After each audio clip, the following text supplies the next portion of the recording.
মৰমৰ ছাত্ৰ-ছাত্ৰীসকল unit test আহি আছে সকলোৰে টেনচন হৈছে নহয়নে তো মই আজি 10ম মান শ্ৰেণীৰ যিসকল ছাত্ৰ-ছাত্ৰী আছে তেওঁলোকৰ টেনচন দূৰ কৰি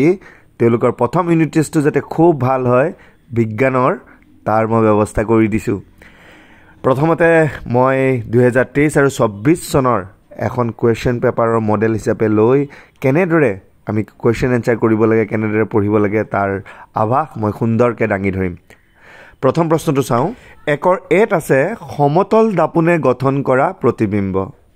তো সমতল দাপোনৰ কথা কিতাপত অলপ মানে আছে সেইখিনি পঢ়িলে সমতল দাপোনৰ যিমান প্ৰশ্ন নিদিয়ক আমি কৰিব পাৰিম মই এবাৰ দেখাই দিছো এয়া চোৱা সমতল দাপোনে গঠন কৰা প্ৰতিবিম্ব সদায় অসৎ হয় আৰু থিয় হয় দেখিলানে তাৰ লগতে এইকিটা মনত ৰাখি থোৱা প্ৰতিবিম্বৰ আকাৰ আৰু লক্ষ্যবস্তু সমান হয় কেতিয়াবা প্ৰশ্ন খুদিব সমতল দাপোনৰ প্ৰতিবিম্ব আকাৰ আৰু লক্ষ্যবস্তু সমান নহয় কোনো অস্তিত্ব নাই এনেকে ধৰণৰ খুদিব হয়নে তো এই বস্তুটো মনত ৰাখিবা লক্ষ্যবস্তু দাপোনৰ সন্মুখত যিমান দূৰত থাকে প্ৰতিবিম্ব দাপোনৰ কিমান দূৰতে গঠিত হয় নহয়নে তো এইকিটা বস্তু মনত ৰাখি থলে তোমালোকে সমতল দাপোনৰ প্ৰশ্নখিনি উত্তৰটো লিখিব পাৰিবা বি নম্বৰত আছে জীৱৰ শৰীৰত শক্তি উৎপাদন কৰা জীৱন প্ৰক্ৰিয়াটো কি কোৱা হয় ইয়াৰ উত্তৰটো হ'ল শ্বসন ক্ৰিয়া কাৰণ শ্বসন ক্ৰিয়াই আমাক কি কৰে জীৱৰ শৰীৰটোক শক্তি উৎপাদন কৰা যিটো আমাৰ প্ৰক্ৰিয়া হয় অক্সিজেন লওঁ আমাৰ পেটৰ ভিতৰত খাদ্য ভঙন হয় এই গোটেই প্ৰক্ৰিয়াটোক শ্বসন ক্ৰিয়া বোলে এই প্ৰশ্নটোৰ দৰে ৰেচন ক্ৰিয়া কি বা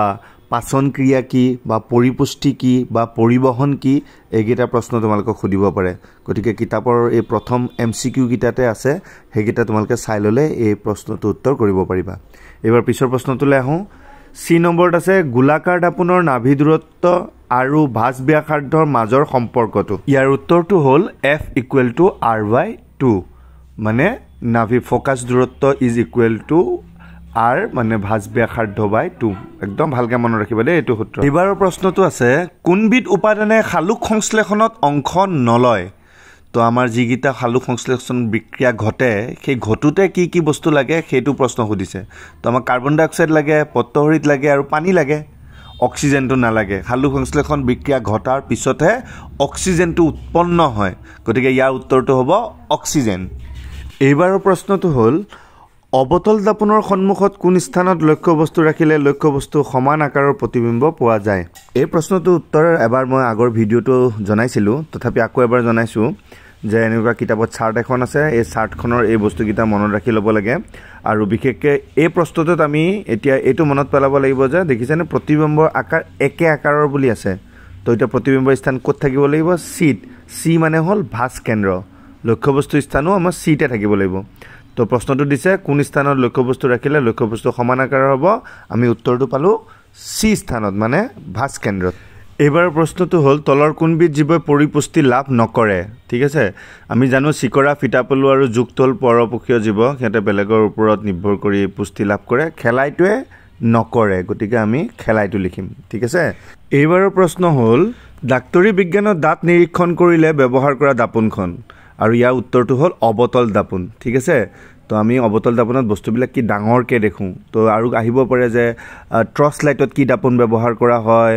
নতুবা আহিব পাৰে গাড়ী হেডলাইটত কি দাপোন ব্যৱহাৰ কৰা হয় দাড়ি খুৰাবলৈ কি দাপোন ব্যৱহাৰ কৰা হয় এইবোৰৰ উত্তৰ হ'ল অবতল দাপোন মনত থাকিবনে কনফিউজ নহ'ব অবতল দাপোন হ'ল সৰু বস্তু ডাঙৰকৈ দেখা পায় তাৰ পিছৰ প্ৰশ্নটো হ'ল মানুহৰ লালতি ৰসত থকা পাচক ৰসটোৰ নাম কি আৰু এইটো আমি একেবাৰে সহজ এমাইলেজ বুলি কয় ঠিক আছে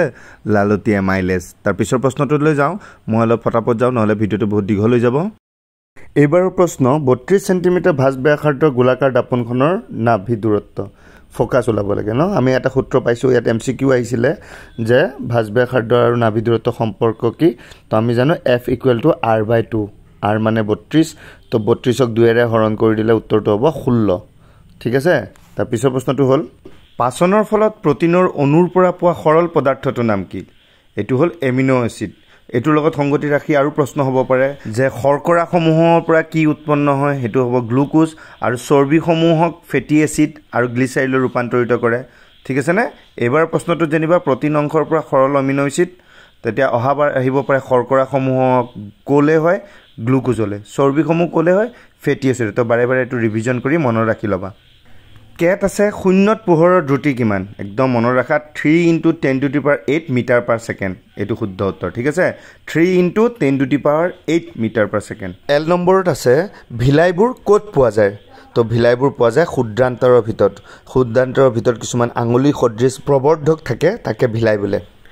এইবাৰৰ প্ৰশ্ন এম বায়ু সাপেক্ষে কাছৰ প্ৰতিসাৰণাংক এইটো শুদ্ধ উত্তৰ হ'ল 1.5 কেতিয়াবা প্ৰশ্নত বিভিন্ন প্ৰতিসাৰণাংকৰ আহিব পাৰে তাৰ কাৰণে বায়ু আহিব পাৰে 1.003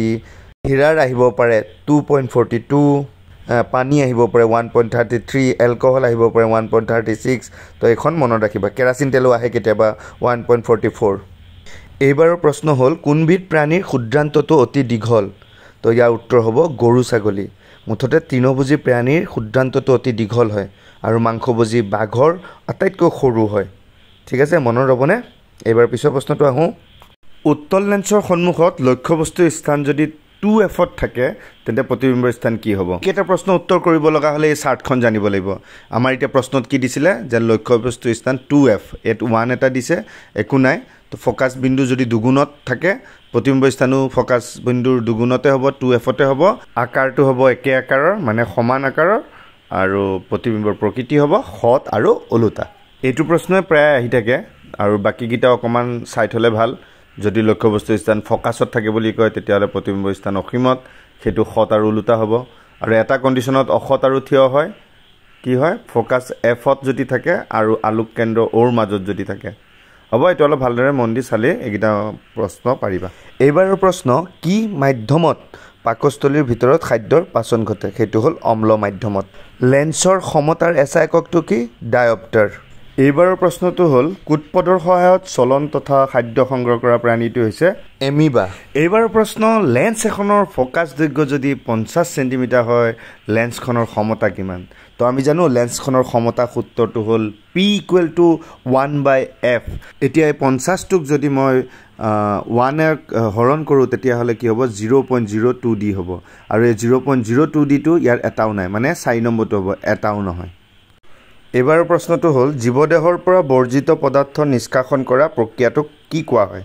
তো আমি জানো বৰ্জিত পদাৰ্থ নিষ্কাশন কিহে কৰে ৰেচন ক্ৰিয়ায় তো ৰেচন ক্ৰিয়াটো শুদ্ধ উত্তৰ এই 10টা আছিল এমসিকিউ তো এমসিকিউ মডেল হিচাপে মই তোমালোকক দেখুৱাই দিলো তো এনেকুৱা ধৰণৰ প্ৰশ্ন আহিব ইউনিট টেষ্ট ভাল হ'ব মাত্ৰ দুটা চেপ্টাৰ উৰাই ঘূৰাই পঢ়িলে তোমালোকে আৰামছে বহুত নম্বৰ পাবা 50 ৰ ভিতৰত 50 পোৱাটো একেবাৰে সহজ কথা এবাৰ আমি সমু উত্তৰ দিয়া মানে ভেৰি শৰ্ট এনসাৰ আমি মই এবাৰ পঢ়ি দিও আৰু যিমানখিনি পাৰো মই উত্তৰ দি যাওঁ প্ৰতিফলন আৰু প্ৰতিসৰণৰ এটা পাৰ্থক্য বিচাৰিছে তো আমি লিখিছো প্ৰতিফলন আপতন কোণ আৰু প্ৰতিফলন কোণ সমান প্ৰতিসৰণত আপতন কোণৰ সাইন আৰু প্ৰতিসৰণ কোণৰ সাইনৰ অনুপাত এটা ধ্ৰুৱক তাৰ পিছৰ প্ৰশ্নটো আছে 2b সমতল দাপনে গঠন কৰা প্ৰতিবিম্বৰ প্ৰকৃতি কি সমতল দাপনে গঠন কৰা প্ৰতিবিম্বৰ প্ৰকৃতি অহত আৰু থিয় তাৰ পিছৰ প্ৰশ্নটো আছে সি 2c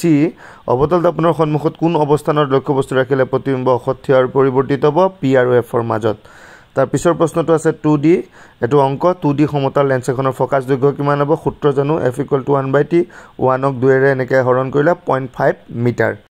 প্ৰতিসাৰণাংক কাক বোলে তাৰ উত্তৰত হ'ল শূন্যত পোহৰৰ দ্ৰুতি আৰু কোনো এটা মাধ্যমত পোহৰৰ দ্ৰুতি অনুপাতকে মাধ্যমটো প্ৰতিসাৰণাংক বোলে nm = c/v তাৰ পিছৰ প্ৰশ্নটো হ'ল এটা পৰিপোষিত পুষ্টিৰ উদাহৰণ গৰু ছাগলী কেবোৰ তৃণভোজী প্ৰাণী উদ্ভিদৰ প্ৰচ্ছেদন কাৰ্য সম্পাদন কৰা অংগটোৰ নাম কি জাইলেম হালুক সংশ্লেষণত ঘটা জৈৱ ৰাসায়নিক বিক্ৰিয়াটো এটো C6CO2 + 12H2O পত্তহৰিত আৰু সূৰ্য পোহৰৰ উপস্থিতিত C6H12O6 + 6O2 + 6H2O পাকস্থলীত হাইড্ৰক্লৰিক এচিডৰ ভূমিকা এসিড থকাৰ বাবে পাকস্থলীত আমলিক ধৰ্মী হয় আৰু পেপচিনৰ কাৰ্য তীব্ৰ কৰি তোলে এইবাৰৰ প্ৰশ্ন মানুহৰ মুখ গহ্বৰত হোৱা পাচন ক্ৰিয়াত খাদ্যৰ কোনটো উপাদানৰ পৰিৱৰ্তন হয় চেতকাৰ অংশ ভাঙি সৰল শ্ৰেণীলৈ পৰিৱৰ্তন হয় এইবাৰৰ প্ৰশ্ন পাচক উৎক্ষেপকৰ কাম কি জটিল আহাৰক সৰল অৱস্থালৈ পৰিৱৰ্তন কৰোৱা 3a 2 নম্বৰ আছে সুন্দৰকৈ ছবিটো আঁকি দিছো আৰু প্ৰতিবিম্বৰ প্ৰকৃতি লিখি দিছো অহত আৰু থিয় পজ কৰি তোমালোকে বুজি লবা 3b আছে প্ৰতিফলনৰ বিধি দুটা 3c আছে লেন্সৰ ক্ষমতা কাক বোলে ক্ষমতা এককটো কি ফোকাস দৈৰ্ঘ্যৰ প্ৰতিক্ৰম আৰু এছা একক হৈছে ডায়প্টাৰ লেন্সৰ ক্ষমতা হৈছে ফোকাস দৈৰ্ঘ্যৰ প্ৰতিক্ৰম তাৰ পিছৰ প্ৰশ্নটোত আছে খালু সংশ্লেষণত পত্তহৰিত ভূমিকা মই লিখি দিছো ধুনীয়াকৈ পোজ কৰি ভালকৈ পঢ়ি লবা এইবাৰৰ পিছৰ প্ৰশ্নটোলৈ যাওঁ 3D পত্ৰৰন্ধৰ দুটা কাম এইটো মই ধুনীয়াকৈ লিখি দিছোঁ তোমালোকে বুজি ল'বা 4 নম্বৰত A B C তিনিটা 3 নম্বৰ 3 নম্বৰ 3 নম্বৰকে আছে 9 নম্বৰ আছে একেটা মই কৰি দিয়া নাই তোমালোকে অলপ কৰিলে মাথা মাৰিলে কৰিব পাৰিবা অংক আছে 4 নম্বৰ একটো অংক বিবৰ্ধনৰ সংখ্যা কিতাপত ধুনীয়াকৈ দিয়া আছে হীৰা প্ৰতিঘাতাংক দিয়া আছে যদি বাই চান্স নোৱাৰা মোক মেছেজ কৰিবা মই নিশ্চয় তোমালোকক কৰি দিম এতিয়ালৈ আহোঁ আৰু আজি ভিডিঅ'টো যদি ভাল লাগিছে লাইক আৰু শ্বেয়াৰ কৰি দিবা আৰু আমাৰ লগত সংযুক্ত হৈ থাকিবৰ কাৰণে চেনেলটো সাবস্ক্ৰাইব কৰি থবা তেনেহলে আহোঁ বাই বাই কেনে পালা কমেন্টত জনাবা